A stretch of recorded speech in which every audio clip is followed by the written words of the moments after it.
Bienvenido al programa Despegue 30D de Tribus Team. El hábito diario de escuchar esta información tiene el poder de ayudarte a crear un brillante futuro financiero. Cambia lo que escuchas, cambia lo que lees, cambia con quién te asocias y cambiarás tu vida. Buenas noches. Esta conferencia arranca, o más bien la titulé, Descifrando el Código de la Riqueza. Porque desde hace mucho tiempo, constantemente me preguntaba por qué hay gente que logra unos resultados en la vida desde el punto de vista financiero totalmente sobresalientes y por qué hay gente que pasa sin pena ni gloria. ¿Alguna vez te has preguntado eso? Y de pronto uno puede darse algunas respuestas a esa pregunta. Uno puede decir, no, pues porque de pronto esta persona tuvo cierta educación y esta no. Pero empieza uno a revisar casos y se da cuenta que hay gente sin educación que tiene un resultado económico bien interesante. Y hay gente con más o menos buena educación con un resultado súper promedio. Yo todo el tiempo me estaba preguntando ese tema. Sobre todo desde que estaba antes de acabar la carrera. Me acuerdo que comparto clase con un pelado, con un muchacho 6 meses menor que yo, de origen judío, ¿no? Si yo les digo a ustedes rápidamente, judío, ¿rico o pobre? ¿Ustedes qué dicen? Rico. Tienen plata casi todos. Y este tipo me había contado que había empezado una empresa con gente de su comunidad, y estoy hablando del año 90 y tantos, hace muchísimo tiempo, él ya estaba generando 50 millones de pesos mensuales de ingreso. Eso sí, era bien viejo, tenía 21 años de edad. Entonces me puso a pensar un montón de cosas. ¿Cómo así? ¿Qué es lo que hace cierta gente para tener ciertos resultados? Descifrando el código de la riqueza. Es como descifrar un código. Es como una combinación de una caja fuerte. Toca saber qué combinación poner, qué combinación de números poner para que el resultado se dé. ¿Y por qué? Porque yo creo que en la vida muchas veces hemos tenido un montón de programación por medio de nuestros padres, profesores, la gente con que convivimos, que nos empieza a meter información que nos dice que nosotros no podemos lograr ciertas cosas. Como dice la lámina, usted no es pobre, usted es empobrecido. Nos meten tanta información, muchas veces basura, que desafortunadamente no nos lleva a donde queremos llegar. Yo quiero hacerles una pregunta. ¿Quiénes de los que están aquí en el salón quieren ser financieramente exitosos en la vida? Una cosa es querer, ¿no? Ahora, ¿quiénes piensan realmente que van a ser financieramente exitosos? Ay, tan bonito. Todos levantando la mano. Ahora fíjate, ¿quiénes de los que levantaron la mano la primera oportunidad y la segunda oportunidad han buscado un mentor, se han asesorado de alguien realmente rico que los enseñe a ser ricos? O sea, eso es como si yo quiero ser médico, si me apasiona en la vida fuese a ser médico y yo no paso por la escuela de medicina. Así sea médico general de los 7 años, los 5 más rular más internado. No soy médico, no voy a poder operar como médico, por lo menos legalmente hablando. Exactamente yo me di cuenta que es lo mismo. Queremos ser exitosos financieramente hablando, pensamos que vamos a ser exitosos financieramente hablando, pero muchas veces nunca nos hemos tomado el trabajo de identificar personas exitosas y ver qué diablos han hecho, qué han ejecutado, cómo ven el mundo, cómo piensan, cuál es su sistema de creencias para ser ricos. Y eso es bien interesante. ¿Y por qué hablo de esto? Porque hace mucho tiempo conocí a este señor, el que sale ahí en la diapositiva. Él se llama Thomas Corley. Es un tipo rico y exitoso, tiene un magíster en impuestos. Pues lo interesante es que este tipo hace mucho tiempo le dio por tomarse un año sabático. Se retiró lo que estaba haciendo y se tomó 5 años para poder identificar qué lleva a una persona a ser rica y qué lleva a una persona a ser pobre o a tener resultados mediocres financieramente en la vida. Y particularmente lo que el tipo hizo es que él documentó las actividades diarias de 233 personas ricas y de 128 personas pobres. Ahora, no solamente lo hizo en Estados Unidos, lo hizo en Centroamérica, América del Sur, Europa, Asia, la cuenca del Pacífico, en un montón de regiones empezó a convivir, a documentar las actividades diarias. ¿Por qué? Porque los seres humanos somos seres de hábitos. ¿Cómo te explicas que hay 2 personas de la misma edad, nacen en el mismo barrio, misma condición socioeconómica, personalidades digamos parecidas, y uno se vuelve sobresaliente en exceso financieramente hablando y el otro se queda ahí en el remojo, se queda ahí sin prosperar? ¿Por qué? Por lo que hicieron todos los días. Y saco un estudio que es bastante largo, y yo saqué de ese estudio algunos ítems que me llamaron muchísimo la atención entre ricos y pobres. Mira lo que él dice. El 6% de la gente rica juega a la lotería versus el 77% de la gente que no es rica, o más bien que es pobre. Encontró que el 80% de la gente rica está enfocado en por lo menos una meta. Tiene por lo menos una meta versus el 12% de la gente que no tiene plata. Es como si la gente que no tiene recursos estuviera tan metida en el día a día, tan metida en lo urgente, lo que tiene que hacer, que nunca logran hacer un alto en el camino e identificar algo que realmente quieren lograr para empezar a hacer algo en pro de eso que quieren lograr. Esta me encanta.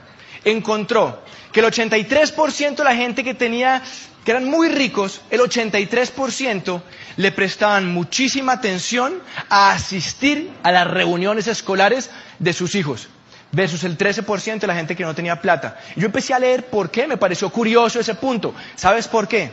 Porque les parecía muy importante saber cuáles eran los profesores que estaban influenciando en sus hijos. ¿Cómo veían el mundo esos profesores? ¿Qué pensaban con respecto a la prosperidad, del dinero, del emprendimiento esos profesores? Para saber si en casa tenían que ajustar algunas cositas o si estaban más o menos bien con esos profesores. ¿Qué más encontró? Mira esto. 66% de la gente con plata le dedicaba por lo menos 5 horas al mes a hacer networking versus el 26% de la gente pobre. ¿Qué es networking?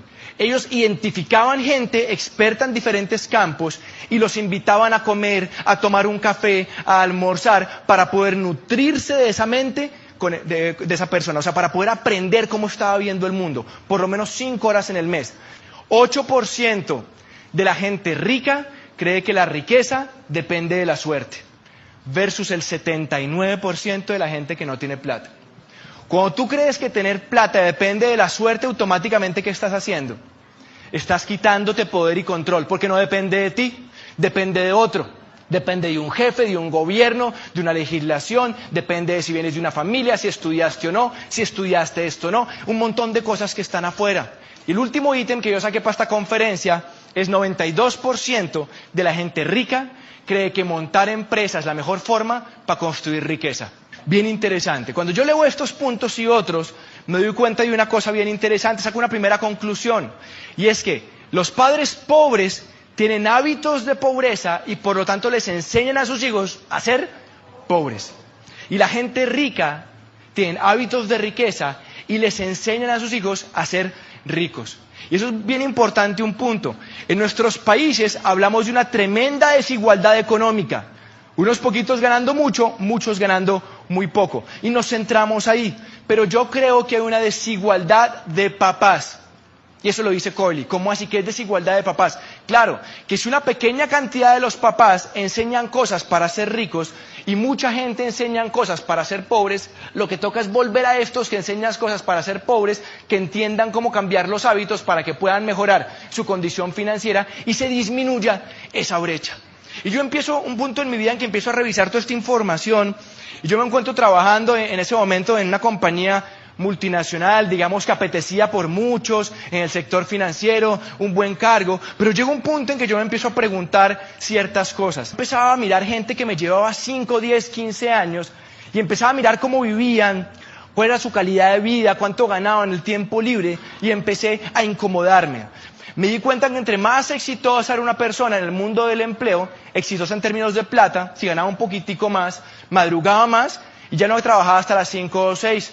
Trabajaba hasta las 6:30, 7, 7:30, 8. Empecé a mirar gente que estaba en sus 30s y se estaban ya recién casados o llevaban poco tiempo de casados y me di cuenta que no veían a sus parejas, que se veían bien temprano en la mañana, totalmente recontramadrugados y por la noche hechos unos trapos, cansados de trabajar en que casi ni hablaban. Querían ver televisión, comer algo y acostarse a dormir porque el siguiente día tocaba ir a trabajar y empecé a darme cuenta de eso. Y empecé a mirar gente con 30 y pico, ya con hijos, y me di cuenta que papás y mamás cada vez compartían menos tiempo con los hijos, porque mamá y papá estaban trabajando, y empecé a darme cuenta que eso iba a ser mi vida. Entonces me incomodé, y como me incomodé, estaba buscando. Y como decía Coley, que el 92% de la gente rica creían que para construir riqueza era clave montar una empresa, yo empecé a decir, ¿qué diablos monto? Porque es que uno dice, sí, va a montar empresa, pero ¿qué monto? No estoy hablando de un negocio, hacer un negocio, estoy hablando de construir una empresa. ¿Qué es un negocio? Compras un carro en 40 millones, lo vendes en 45, te ganaste 5 millones. Hiciste un negocio. Una empresa hay que construirla, es como este edificio, lo construyes, lo arriendas, le sacas dividendos. Eso es construir, es lo que yo quería construir. Pero qué idea, yo decía, ¿qué se me ocurre? Las cosas que encontraba costaban un mundo de plata que yo no la tenía en ese momento. No tenía experiencia, era muy joven y llevaba un tiempo de buscar y buscar y buscar, como 6, 7, quizás 8 meses. En ese momento llega un súper amigo de universidad, de rumba, nos veíamos todas las semanas, me dice: Camilo, hice un programa de emprendimiento aquí en Bogotá y conocí un tipo que la tiene clara. Hay un proyecto que está arrancando y parece que tiene un potencial súper interesante. Yo vivía con mis papás en ese momento y me empieza a contar, me empieza a hablar como de una serie muy sencilla, una hoja de papel, de algunas posibilidades, pero cuando me empieza a contar me dice: oiga, si tiempo y dinero no fuera problema, ¿usted qué haría? O sea, no le falta plata, tiene el tiempo para disfrutarlo, ¿usted qué haría? Yo le decía: ¿cómo así, Juan Ricardo? Sí, piense que es imposible fracasar, ¿no? Piense que puede hacer lo que quiera con su plata. ¿Cuáles son sus sueños? ¿Usted qué haría? Y fíjate, yo tenía 23 años de edad y ya yo empezaba a tener un montón de techo en mis perspectivas, porque lo que yo veía que me esperaba era trabajar 30, 35, 40 años para otro. Y cuando Juan Ricardo me hace esa pregunta, yo le digo: no, pues de pronto esto o esto. Y me dice: póngalo en una lista, hagamos una lista de sueños. Y empecé a hacer una lista de sueños. Pero yo te pregunto a ti, ¿tú qué harías si tiempo y plata no fueran problema? ¿Cuáles son tus sueños? ¿Qué es lo que tú quieres buscar? ¿Qué te hace realmente feliz? ¿Cuál es tu pasión realmente? Si no tuvieras ese estrés, ¿tú qué harías? ¿Qué harías si fuera imposible fracasar? Y yo anoté, por ejemplo: Juan, yo no quiero depender de un trabajo. Yo empecé a darme cuenta que el valor que regía mi vida era la libertad. No tenía tan clara esa palabra, pero sabía que era eso. Quería la plata y quería el tiempo y quería algo que me diera un sentido de trascendencia a mi vida. Yo quería algo así, era libertad. Y yo pensaba que si crecía corporativamente hablando, la jaula del empleo iba a cambiar las barras de hierro a bronce, bronce a plata, plata a oro, pero iban a seguir siendo una jaula, iban a seguir siendo barras, y no quería eso. Yo no quería estar hasta mis 55, 60 años trabajando para otra persona, yo no quería eso. Sentía que la vida era muy cortica y que se me iba a pasar muy rápido trabajando para otro, así el puesto fuera bueno. Y anoté: ¿sabe qué? Yo quiero tiempo para mi familia. A mí nunca me faltó nada, afortunadamente. Mi papá sigue trabajando como médico, un médico muy exitoso, ingresos muy altos, pero yo tuve papá desde sábado a las 2 de la tarde y domingo. Estaba trabajando, él salía a 6 de la mañana, llegaba a 8 de la noche, y pues yo no lo veía por la mañana, y cuando me acostaba era el besito, buenas noches, y no más. No tenía relación con mi papá cercana hasta los 18, 20 años. Y yo dije: ¿sabe qué, Juan? Yo quiero, cuando tenga hijos, poder compartir tiempo con los hijos. Y con mi esposa. No estaba casado, no tenía hijos, pero me quería casar después y quería tener hijos después. Y quería poder compartir, saber lo que es vivir una familia. No tener una familia, vivir una familia. Y entonces me dice Juan: bueno, le digo: bueno, ya, paremos acá. ¿De qué se trata esto? Y me dice: Camilo, hay 2 cosas que usted tiene que tener claras. Si entiende esas 2 cosas, usted tiene posibilidad de entender este negocio. Le dije: bueno, ¿qué tengo que entender? Entonces, lo primero que me decía Juan es: oiga, ¿usted es consciente que todos los meses o cada quincena o lo que sea compramos cosas? Le dije: sí, ¿entiende eso? Yo le dije: sí, lo entiendo. Me dice: perfecto, vamos a pasar al siguiente punto. Lo siguiente que tiene que entender es que la forma en que los productos están llegando a un mercado ha empezado a cambiar. Antes pasaban, como está ahí arriba, a través de una cadena de intermediación larga, fortalecida por la publicidad. Pero ahora, me decía Juan Ricardo, ahora con la aparición de Internet, eso está cambiando. Los consumidores podemos comprar directamente a las fábricas, podemos hacerlo así, y eso trae unos beneficios. Me dice: ¿entiende esto? Yo le dije: sí, yo entiendo esto. Me dice: ok, ¿la oportunidad de qué se trata? En este proyecto, cualquier persona emprendedora puede conectarse con la fábrica por 28.000 pesos. Le dije: ok, ¿y qué hago al conectarme con la fábrica? Me dice: mire, usted hace lo siguiente. Número 1, redirecciona su consumo. Todo eso que está comprando en otro lado, donde sea que esté comprando, ya no lo compra allá, y lo que esté disponible en su negocio, lo compra de su propio negocio a través de ese código que lo conectó con el fabricante. Me dice: ¿usted es capaz de hacer eso? Le dije: cambio mi lugar de marca. Con el código dejo de comprar acá y me compro a mí mismo con el código. ¿Es así? Me dijo: sí. ¿Qué más hago? Me dice: usted empieza a crear una comunidad. ¿Yo qué es eso? Un grupo de personas que hacen lo mismo que usted. Compran un código que los conecta al fabricante y cada uno de ellos dejan de comprar donde estén comprando y empiezan a comprar directamente al fabricante. Y empieza a crear una red, una comunidad. Le digo, ¿y cómo aprendo a hacer eso? Me dice, clave, usted se educa para convertirse en profesional. Y me preguntaba, Camilo, ¿usted cuánto le tardó llegar ahorita para graduarse de ingeniero industrial de la Universidad de los Andes en Bogotá? Yo dije 5 años. Me dijo exactamente igual, usted se educa, pero para tomar esto y lograr que sea para usted algo con un potencial empresarial. Me dice, Camilo, ¿me entiende? Y yo le digo, sí, más o menos, Juan. En la medida que esa red sea más grande, se mueven más volúmenes, y más volúmenes, pues generan normalmente un mayor ingreso. Y yo empecé a hacer un cálculo, que siempre lo explico con esa laminita. Y quiero preguntarte a ver si tú lo ves para ti, si ves que eso es posible. Ahora que yo decía, ok, ¿qué tal que me empiece a volver bueno en este asunto? Y arme una red dentro de los cuales haya 100, que cada uno sea responsable por 1 millón. ¿Cuánto facturaría ese negocio? 100 millones al mes. Y dije, ¿qué tal que me vuelva profesional en esta vaina? Y arme una red dentro de los cuales por lo menos haya 1000. 1000 responsables por 1 millón cada uno. ¿Cuánto da 1000 por 1 millón? 1000 millones de pesos mensuales. Y eso me quedó retumbando. Porque yo sé, y todavía sé, que montar un negocio que venda mensualmente 1000 millones de pesos al mes no es fácil. Y si lo montas requiere una inversión importante, pones en riesgo esa plata, probablemente tienes que dejar lo que estás haciendo para dedicarte a eso. Yo sabía que poder generar una empresa que vendiera 1000 millones de pesos al mes era algo interesante. Lo que tenía que descubrir es que fuera real, que tuviera un potencial serio, que valiera la pena de mi tiempo y que realmente pues se pudiera hacer. Entonces yo entiendo esto y le digo, bueno, pero hay un montón de cosas por allá medio raras, ¿no? Uno oye todos los días pirámides, esta empresa, ¿con quién? O sea, ¿con quién armamos esa red? ¿Cómo lo hacemos? ¿Cómo sé yo si lo hago con esta o lo hago con esta? Y la gente puede opinar lo que quiera. Y a mí las opiniones siempre me resbalan. Porque hace mucho tiempo yo empecé a aprender, fue investigar. ¿Investigar quién? ¿Qué dice la gente que tiene los resultados? ¿Qué dice la gente que es reconocida? ¿Qué dice la gente que sabe? Y empecé a mirar. Y hay un tipo en el mundo que se llama Michael Klaus. Lleva 22 años desde la academia en la Universidad de Chicago, documentando casos de éxito en mercadeo en red. Y este Michael Klaus sacó un listado de las 25 compañías mejores, según él, de mercadeo en red. No es mi cuñado ni es tu vecino, ¿no? O sea, la opinión de él más o menos vale. Y saca 25 empresas. Y la primera, él dice, Amway. Y mira el criterio bien interesante, uno de los criterios por los cuales quedó de primera. Dice, la compañía debe llevar en el mercado por lo menos 10 años. Y yo pensaba, ¿no sería al revés más bien? Entre más nueva, más oportunidad de crecer. Y entonces empecé a leer y a documentarme, para que te quede claro. En los últimos 30 años en el mundo, más o menos es un promedio, cada año han nacido legales 1000 compañías de mercadeo en red, cada año por los últimos 30 años. ¿Cuánto da eso? 1000 por 30, 30.000. Empresas legales, no estoy considerando todo lo que son ilegales y sistemas piramidales, 30.000. Ahora, ¿saben ustedes cuántas de esas 30.000 han logrado pasar la barrera de 10 años? No llegan a las 60, no son ni 60. Entonces, como soy medio numérico, yo cojo, démosle el beneficio de la duda, 60 dividido 30.000, y si tú lo haces en tu celular, eso te da la brillante suma de 0.2%.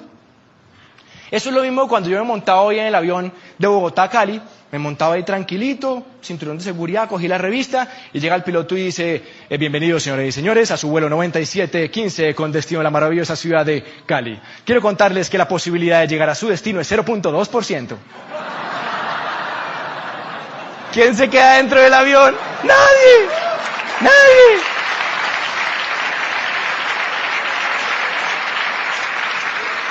Es lo mismo. O sea, 0.2%, dicho de otra manera, es una de cada 600. Entonces, ¿por qué diablos iba yo, aparte de un trabajo, me iba a tener que entrenar, dedicarle tiempo, esfuerzo, iba a arrancar con alguna que llevara menos de 10 años?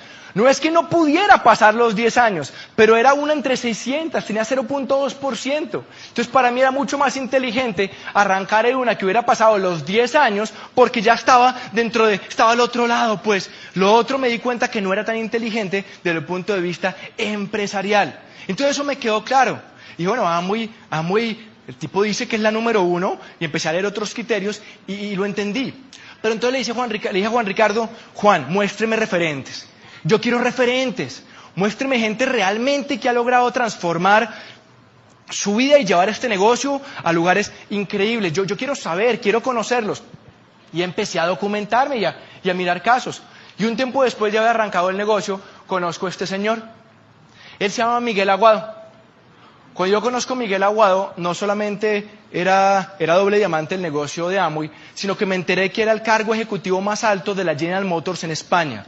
En ese entonces, no hoy en día, en ese entonces la General Motors era la empresa más grande del mundo. Era como un Microsoft, un Oracle, una empresa gigantesca. Y el tipo era el gerente general de esa compañía, el cargo más alto. Tú tienes que entender que un gerente general o un presidente de una compañía multinacional no se gana ni 5 millones de pesos mensuales, ni 10, ni 15, ni 20. Por ahí pasó hace rato. O sea, ser presidente de una compañía multinacional, la escala salarial es bien importante. Y me quedé pensando, porque si el negocio ha sido bueno para él, quizás también lo iba a hacer para mí, porque yo no era presidente de ninguna compañía multinacional. Lo conozco como a los 50 años de edad, un tipo súper exitoso, y sigo buscando referentes. Y después de un tiempo conozco a este señor.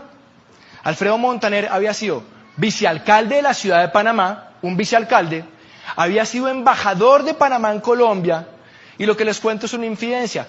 Cuando era embajador, cuando empieza a hacer este negocio en serio, él se ganaba hace muchos años 36 millones de pesos mensuales. Estoy hablando hace más de 15 años, ¿cierto? Entonces yo dije, yo lo veía en Bogotá llegar en un Mercedes, con chofer, veía un sitio súper bonito, reuniones con el ministro, con el no sé qué, con los embajadores, y yo decía, yo no creo que Alfredo Montaner como diplomático se haya metido a Amway porque le parece chévere vender champú. Algo tuvo que haber visto este tipo, algo. Es que es un embajador, o sea, ¿sí me entienden? Y empiezo a tener unos referentes muy grandes que yo digo, increíble, esta gente que es gente de visión, que es gente de negocios, arranca el negocio de Amway. Todos estos están en mejor situación que yo, tienen más experiencia, tienen más plata, tienen más reconocimiento, tienen más todo a nivel empresarial. Y hay otro, Rodrigo Silva, es el dueño actual de Papas Super Ricas, de pronto la conoces. Es una empresa de más de 1.500 empleados, una empresa que lleva más de 50 años en Colombia. Rodrigo Silva es esmeralda de Amway.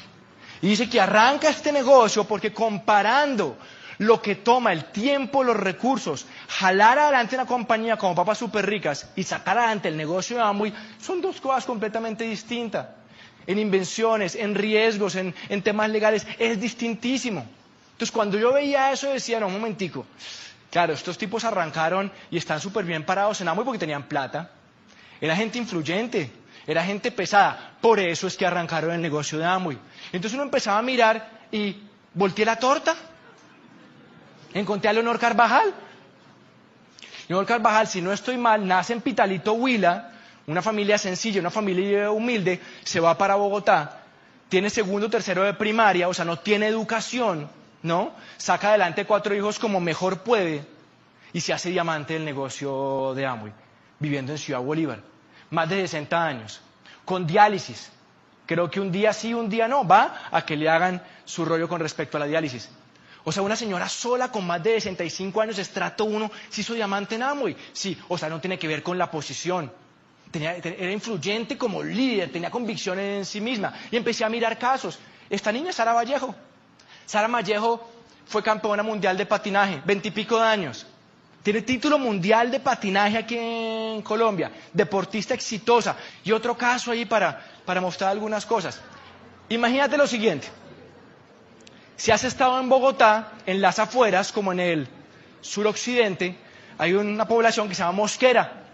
Imagínate que vas en carro, si tienes carro, si no, imagínate, vas ahí a tanquear con tu carro, llénelo, y sale él con overol,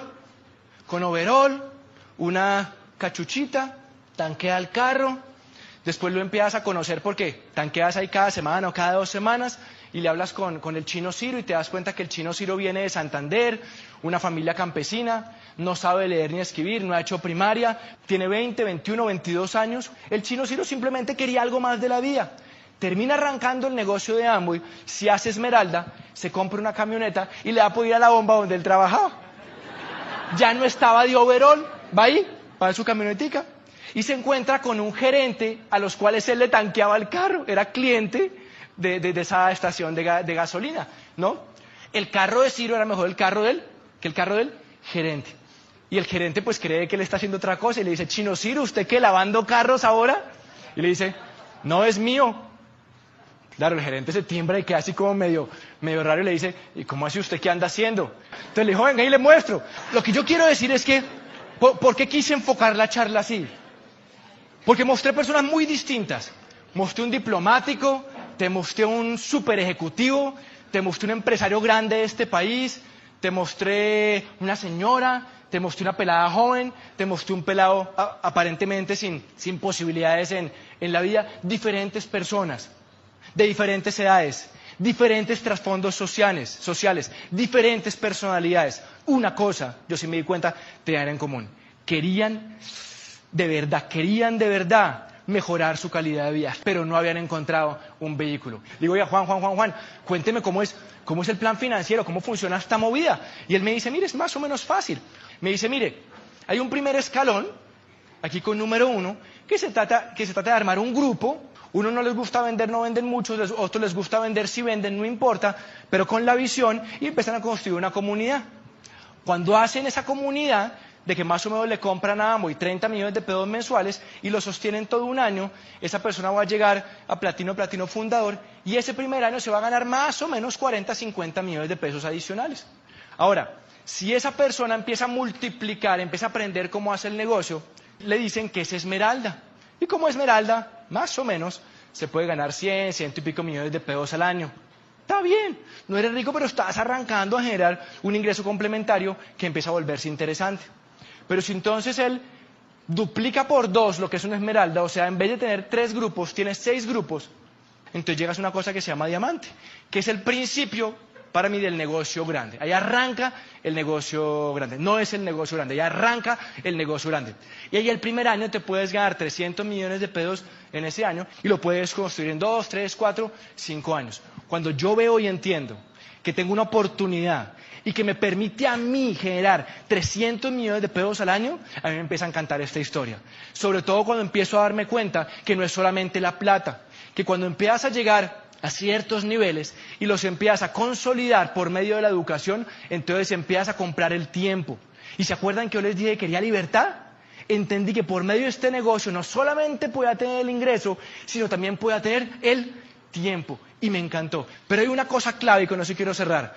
Yo estaba buscando. Este negocio es de buscar al que está buscando. Y si tú estás buscando realmente una vida mejor, más tiempo, emprender, créeme, con esta oportunidad tú puedes salir adelante si estás dispuesto a tomarla en serio a través de la educación. Mis amigos, gracias por su atención. Nos vemos en la próxima.